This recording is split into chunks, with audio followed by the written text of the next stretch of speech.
Well, why do we need to leave now?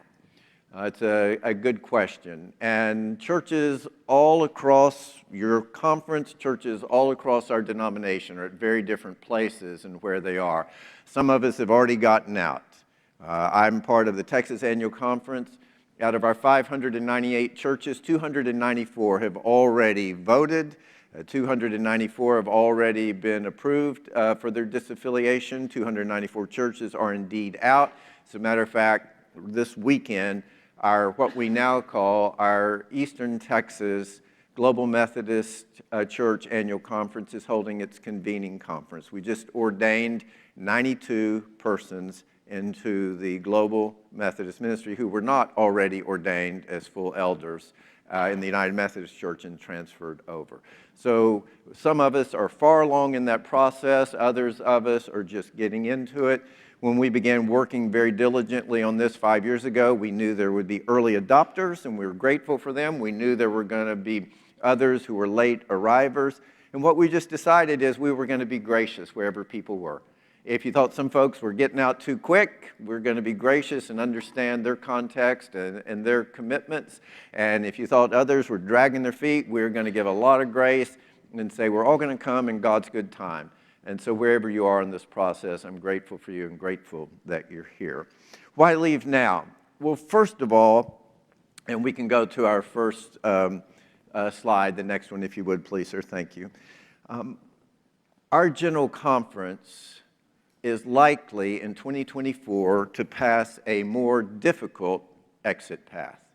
If you think we're going to leave, but we want to wait until we see what General Conference 2024 does, I'm not a prophet. I don't have a word from the Lord, but I feel very certain that you are not going to be given a less expensive or an easier way out of the United Methodist Church than you're getting right now. In 2019, we had about 53% of the delegates were traditionalists. In the vote about whether or not to pass the traditional plan, it was 53 to 47. With all of the traditional churches that have left, with all of the delegates that were part of those churches that will have left to General Conference 2024, we now estimate that the traditionalists will have closer to 43%. We will not be in the majority.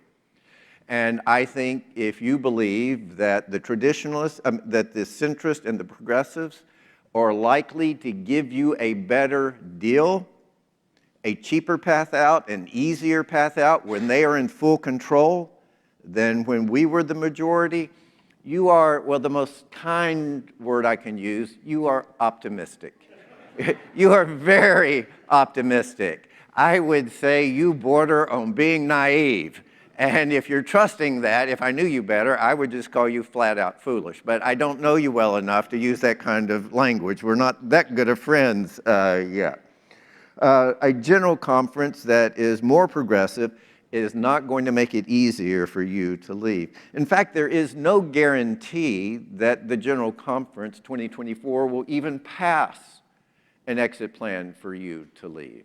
What we're seeing is that many centrists and progressives, as they see the number of churches that are lining up to leave, they are becoming, many of their leaders are becoming hardened in their hearts, and they are making it very difficult for folks to exit at all. So do not hope that General Conference 2024 is going to make it easier, cheaper. There's no reason in the world to believe that. As you know, the paragraph that most churches are using to get out goes away at the end of this year.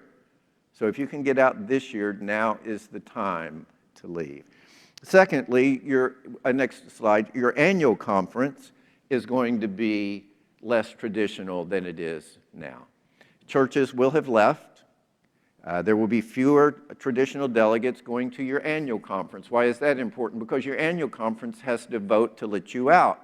Once you've done everything that is required in the Book of Discipline or everything that your annual conference requires, there still is a vote that must take place to let you leave your annual conference. And there's no guarantee that just because you've done everything you were told to do, that your annual conference will let you leave. You can be Arkansas. Arkansas is now a verb. And if you want to know what happened there, they had a good number of churches that had done everything they were required to do. They were willing to pay or had paid everything that they were asked to pay. They had gotten the vote that they needed. They'd gone through the process. And then when the Arkansas annual conference met, they said, all of you can go except you three. And the reasons they gave for not allowing three churches to go were, from my perspective, utterly disingenuous. They had, for their own reasons, picked out three to punish, to make an example of, and I think it was done, can't judge someone's heart, but it seemed rather mean-spirited. And the reasons they gave made no sense whatsoever. You cannot guarantee, once traditional churches have left under 2553 this year, that when your turn comes next year or the year after that, that your church will not be picked out by your annual conference to be restricted in terms of leaving. Well, Rob, nobody would do that. Well, they did it in Arkansas. Okay? So you may think they won't, and maybe they won't, but how can you guarantee that? And why would you put your church in that position? If you could leave now, if it's doable for you, and if your conference is still with all of the conservative churches still remaining, still in a place that would let you leave, why would you put your church in a vulnerable position, trusting that people would, quote, never do that? In Northwest Texas, their churches left by 70 to 75%. 70 to 75% of all those churches have left. And the majority of them have joined the Global Methodist Church. When it came time to vote for those churches to leave, many, I believe the majority of progressives and centrists voted not to let them leave. Now, if you are a traditional church and you didn't get out in the first wave, and now all of those churches are gone, and you're asking that conference to let you leave when the majority that remain have already voted not to let conservative churches leave, do you think they're likely to let you leave? Again, why put yourself in a position that makes your church vulnerable? Get out while you can. So, General Conference is going to be much more progressive in 2024. What they allow in terms of getting out will be more difficult. Your annual conference that must okay your exit will be more progressive. I don't know if any of you saw the movie Darkest Hour, story of Churchill. Whether he said it or not in that movie, it's a great line, it sounds like him.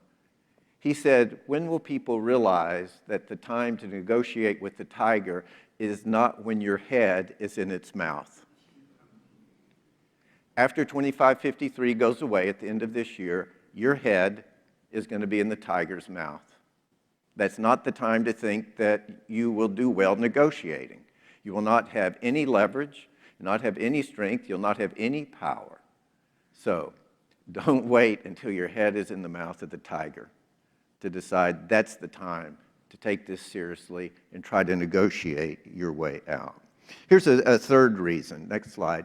Bishops and annual conference trustees may shut down the process altogether, like we've seen in North Georgia. So the parting bishop in North Georgia, there were over 200 churches in the queue, ready to get out. There was a group that had already left, but now there was another group. And the parting bishop and her cabinet and the trustees there, right before the first of this year, said there is so much disinformation going on that we can't trust that churches are getting good information and that their votes, we can't trust the integrity of their votes. So we are simply not allowing any church to get out until General Conference 2024. So whenever you think, well, certainly they wouldn't, think what they've already done. Do you see the message that this bishop gave to her people? We don't trust you to be smart enough, to be discerning enough, to be prayerful enough, to look at all the options and to listen to everything that's being said and then determine what's best for you. It's really quite shocking.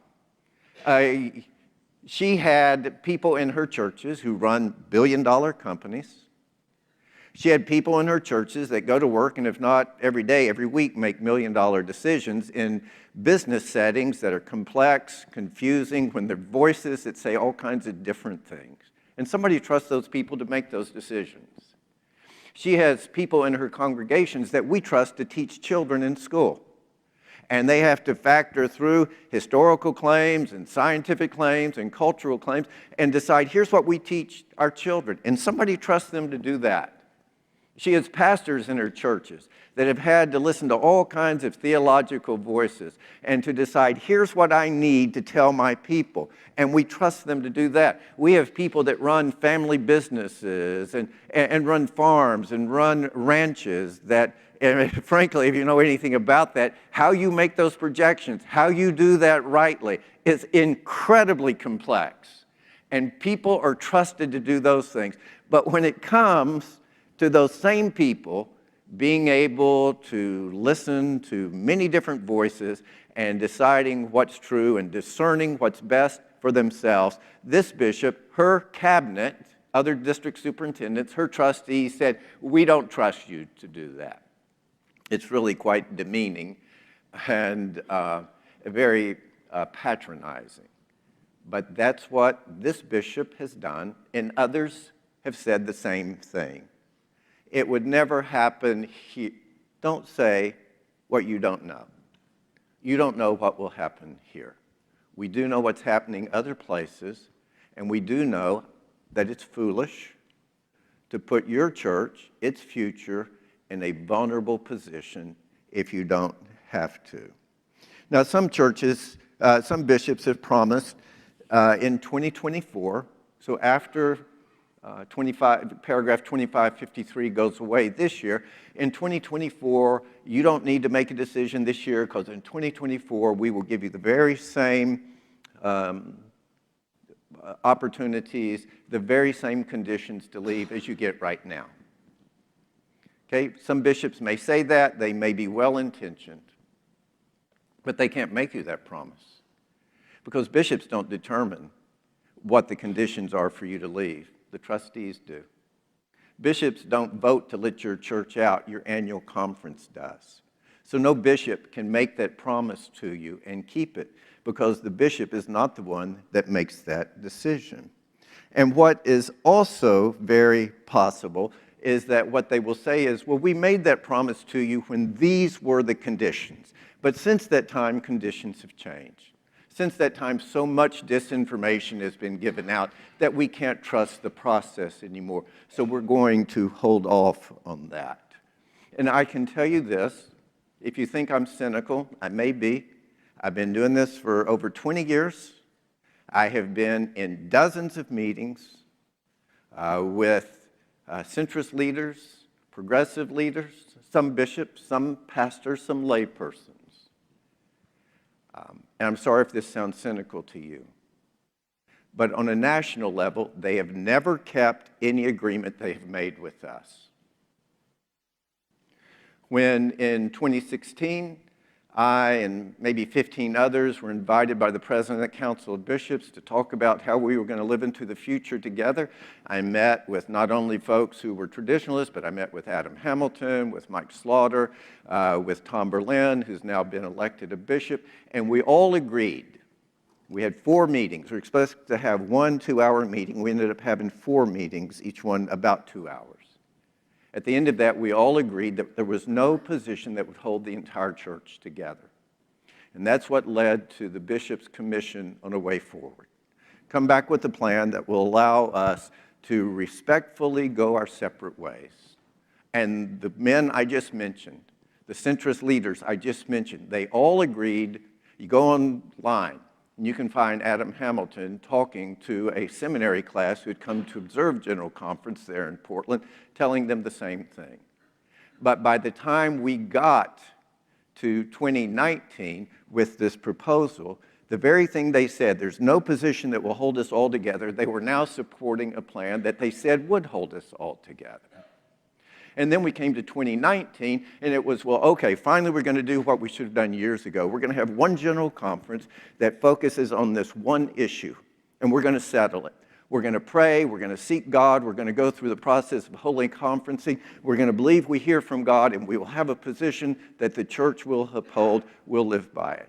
And as soon as the progressives and the centrists got a different answer than they wanted to get, that very next week in newspapers all across the country, they took out full-page ads. They put their names to it, condemning the United Methodist Church and saying that they would not live by the Book of Discipline. 12 of our annual conferences has gone officially online, publicly taken a vote saying we will disregard our Book of Discipline. Here we made an agreement. We're going to seek God together. We're going to be done with this issue. We're going to live together based on what God did at 2019. And when they didn't get the answer they wanted, they broke that agreement with us. Then miraculously, and I'm not using that word lightly, because I was in the very first meeting where it was, well, let's see if there's not a group of people that can come together and do what General Conference couldn't. Come up with a plan to make this a respectful, amicable separation. And what was called the protocol came about because a great Jewish lawyer who's overseen some of the biggest agreements, financial agreements, that our country has ever seen, was asked to come in, and he gave his time to work with this very diverse group. And when they said, we can't reach an agreement, he said, you will reach an agreement. I've been with groups much more divided than this, and they've come together, and this is too important not to come together. His right-hand person, a female lawyer, was asked by one of our members on that commission, what's the most important case you've ever worked on? She said this one, because this is about what people believe, because this is about how to be faithful to God. And by their will and God's grace, they forced that group to come to agreement that we called the protocol. Nobody liked it, which meant it was probably a pretty good solution, okay? And everybody on that commission said they supported it and they would promote it. And now every centrist leader, every progressive leader has said we can no longer support it. We will not promote it. It will not be what comes before 2024 to be voted on. So you may be different here, but I can tell you sometimes past performance does predict future results.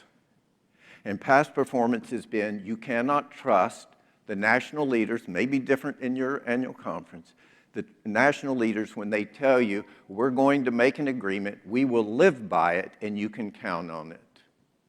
If you believe otherwise, again, you are very optimistic. So optimistic, I would say it would be borderline miraculous that you could be that optimistic. Here's another reason that I think you should leave now. If you remain, you're going to pay an additional year of apportionments. Every year that you remain, you pay apportionments, and you will, if you do not get out this year, you will get out the year afterwards, possibly, and you will have paid a year of apportionments to an organization that you already think you cannot fully support. Why would you take the money that God gives your church to promote what you believe in and give it to an organization that in many ways is fighting against those very beliefs? Plus, you have to get out under 2553 what's called the unfunded pension liability. And that unfunded pension liability, for many of us, has been a huge number, but because of rising interest rates, that number has come way down. Individual churches are getting a much better deal than they ever thought they would. But if we see interest rates beginning to come down, your unfunded pension liability will go up. This is not a business deal. That's not why we're doing this, because it's good business to get out and pay less apportionments, though you will. But why would you wait if now is the best time financially to take the resources God has given you and to use it for kingdom work instead of giving more than you will have to a church that you don't believe is using it well? So that leads to almost the last thing I want to say. Next slide, please. And that is, what is your advantage for waiting? If the very best you can hope for is the same conditions that you're getting right now, what is the advantage to waiting? I've had some people say, well, I don't think we should rush into this. We've been debating this 50 years. Anybody feel rushed? Since 2019, it's been very obvious. Since General Conference was delayed last spring, almost a year ago now, you've known this was coming. So I try to be very gracious when people say I feel rushed. What I sometimes feel like is somebody is just admitting, I don't want to do hard things. It's going to be difficult for our church to leave. It may be upsetting to some people. It may disrupt our church, and we're a happy church now. I know, I'm sorry. I really am. But we are where we are. And just deciding to put this off a year is not going to make it any easier to do than it is right now. So if you think your church is going to need to get out, you're not going to get better conditions in 2024. As a matter of fact, they may be much worse. Why would you wait when the best you can hope for is the option that you're getting right now?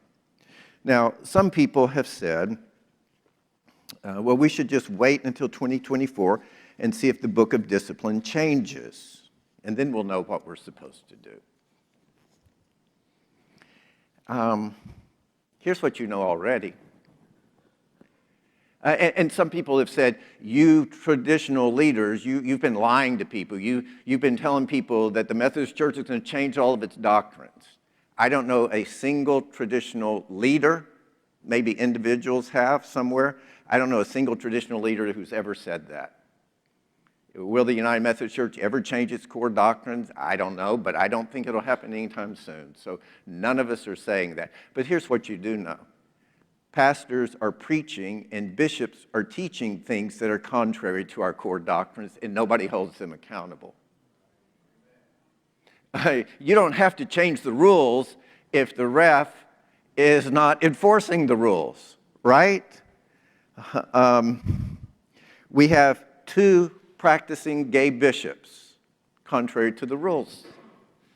We have many pastors, bishops, who have performed gay marriages. Bishop Oliveto herself, married to her female partner, said before she was elected she had conducted 50 gay marriages, told the New York Times that. You know that we have pastors who teach that it doesn't matter whether or not Jesus was physically resurrected. We have pastors who teach that Jesus did not die for our sins. That's not why he came into the world. We have pastors, we have seminary professors teach that Jesus is just one of many different ways to heaven. What do you need to see happen in the book of discipline? What has to be changed for you to realize we got a real problem? Here's the way it would go. If my wife caught me cheating on her, and she said, Rob, you're being unfaithful to our covenant. I'm going to divorce you. And I would say, well, sweetheart, nothing's changed. We still have a marriage license. It's right there written on paper. Nothing's changed. Why would you possibly think you need to leave? Or if 2 countries had a peace treaty, and one starts dropping bombs in another country, and somebody says, I think we're going to have to fight back maybe. And somebody else says, well, why? We still have the peace treaty. Nothing's changed on paper. Because they're dropping bombs on us, man. That's why. Well, look, you have people that have broken the covenant. No one holds them accountable because either they don't think it's important. I'm talking about bishops. Either they don't think it's important or they share those beliefs. And you have people dropping theological bombs into the United Methodist Church all the time, and it's never going to stop. This teaching that either is heresy or borders on heresy is allowed. No one holds these people accountable. And to act like, well, but the book of discipline hasn't changed. Technically it hasn't, but the United Methodist Church has changed. Nothing's changed. Compare the United Methodist Church to what Wesley started. Compare the United Methodist Church to what the circuit riders preached. Compare the United Methodist Church to even what it was in 1968 when it was formed. A lot has changed, and it's going to continue to change, whether or not the Book of Discipline is officially changed or not. Now, I have to be careful with this because I've not tried this in public, and I don't know how to be received. But if you can leave an organization that you believe is not everybody, but that allows for the gospel to be corrupted, you stay in it, you give money to it, you work for it, you give your name to it, you're responsible for what it does. You're enabling it, you're subsidizing it, and when you can't get out and you think you can stay and maybe you can reform it and you're fighting it, that's one thing. But when you can get out, if you're part of an organization that's doing bad stuff, even if you're not the one doing the bad stuff, but you're making it possible, you're part of that group, you're part of that organization. You are enabling it to occur. Now, is there a lot of good that happens in the United Methodist Church? Of course there is. There are a lot of good folks who see some of these issues differently than we do. We're not saying any different than that. But if you lend your name, your time, your treasure to an organization that is undercutting the gospel, just realize that's what you're doing. And maybe you can make that okay with Jesus when you go to see him. I got a lot of other things to answer for. I don't want to have to handle that one, okay? So, again, I will say, for leaving is going to be difficult.